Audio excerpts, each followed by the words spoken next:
አክሱም የኢትዮጵያ ክፍል ነች። መጀመሪያ እስልምናን የተቀበለ ምድር ነው።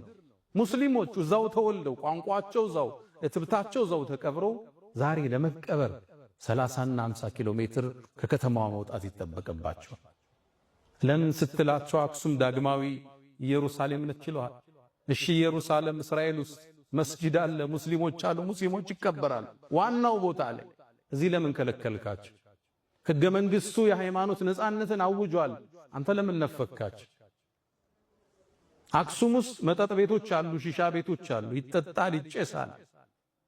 ሶላት ያው ሙስሊሞች የመርየምን ቅድስነት የተቀበሉ የኢየሱስን ነብይነት ያጸደቁ ክርስቲያኖችን የመጽሐፍ ሰዎች ብለው ያሉት ሙስሊሞች መጠጥ ከሚጠጡ ተራቁበት።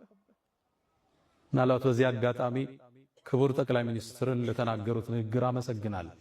አክሱም ውስጥ ያሉ ሙስሊሞች 30 ኪሎ ሜትር ሄደው እንዲቀበሩ ከተገደዱ የሞቱት የከለከሉት ናቸው፣ ያ ሰውዬ አይደለም ብለዋል። ይሄ ትርክት ይሄን አስተሳሰብ ፈጥሮ አለፈ።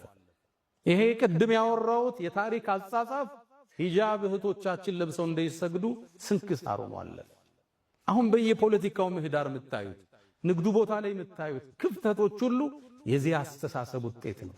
ከፈለው መጤ፣ ከፈለው ደግሞ ባላገር